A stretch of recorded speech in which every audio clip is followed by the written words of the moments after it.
जातीनिहाय जनगणना एक असा विषय जो अनेक वर्षापासून राजकारणाच्या टेबलावरती पडेल होता, पण नेहमी अंधारात राहिला. आता मात्र केंद्र सरकारने अचानक युटर्न घेतलाय. भाजप जो याच गणनेला देशविघातक म्हणत होता, तोच आता या गणनेचा बिगुल वाजवतोय. मग अशातच प्रश्न पडतो की ही खरी सामाजिक न्यायाची चाल आहे की आगामी बिहार आणि यूपी निवडणुकांची सेटिंग? भाजपनं मागास आणि दलित समाजाच्या पाठिंब्यावरच ही सत्ता मिळवली हे काही लपून राहिलं नाही.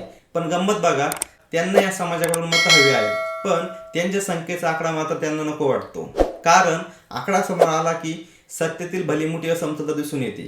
प्रशासनात, राजकारणात मागासांची उपस्थिती किती हे स्पष्ट झालं तर प्रश्न विचारले जातील आणि हेच प्रश्न भाजप टाळू इच्छितोय.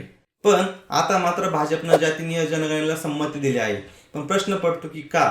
कदाचित बिहारमध्ये 2025 मध्ये होणाऱ्या विधानसभा निवडणुकीचा पार्श्वभूमी हा डाव टाकलाय का? जिथे जेडीयू, एलजेपी आणि आरजेडीपी सारखे मित्रपक्ष आधीपासूनच यासाठी आग्रही होते. ज्येष्ठ पत्रकार शरद गुप्ता म्हणतात की भाजप आधी विरोधात होता, पण आता अनेक राज्यांनी जातगणना केल्यावर केंद्रही माघार घेऊ शकलं नाही. आणि हो, उत्तर प्रदेशमध्ये योगी सरकारनं यादीच जाहीर केलं होतं की जातगणना करणार नाही. पण आता केंद्र सरकारने हिरवा कंदील दाखवल्यानंतर ते काय करणार हा प्रश्न सर्वांसमोरच पडतोय. अशातच लोक विचारतायत की हा युटर्न राजकीय आहे की संघाच्या सूचनेवरून घेतला आहे. कारण RSSनं सप्टेंबर 2024च्या बैठकीत सांगितलं होतं, जातगणनेला आमचा विरोध नाही, पण ती निवडणुका जिंकण्यासाठी वापरू नका. RSSचे प्रचार प्रमुख सुनील आंबेकर यांनी तेच मत जाहीर केलं होतं. म्हणजे थोडक्यात काय तर भाजपला आता संघाकडूनही मोकळं मैदान भेटलं आहे. जातगणना काही नवीन नाही. 1872 पासून ब्रिटिशांनी सुरू केलेली पद्धत होय. 1931 पर्यंत जातीने आकड्यावरती आधारित होती. स्वातंत्र्यानंतर मात्र 1951 पासून केंद्र सरकारने जात या मुद्द्यावरती मौन बाळगलं.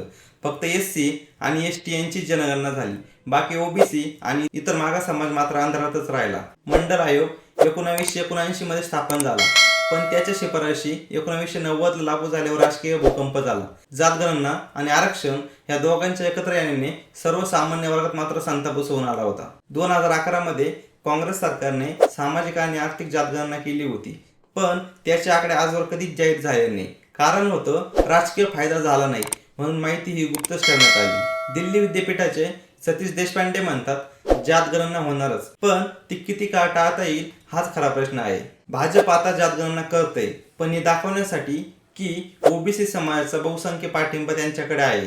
यातलं समीकरण सोपं आहे.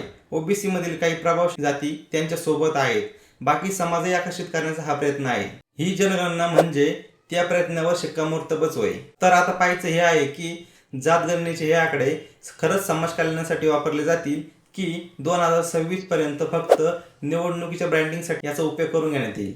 जाते अस्तित्वाचं वास्तव आहे की राजकीय हत्यार? याबद्दल तुम्हाला काय वाटतं? तुमचं मत कमेंट बॉक्समध्ये लिहून नक्की कळवा आणि अशाच माहितीपूर्ण व्हिडिओसाठी आपला YouTube चॅनल महाराष्ट्र लाईव्हला नक्की सबस्क्राईब करा. भेटूया नवीन व्हिडिओसह. तोपर्यंत जय महाराष्ट्र.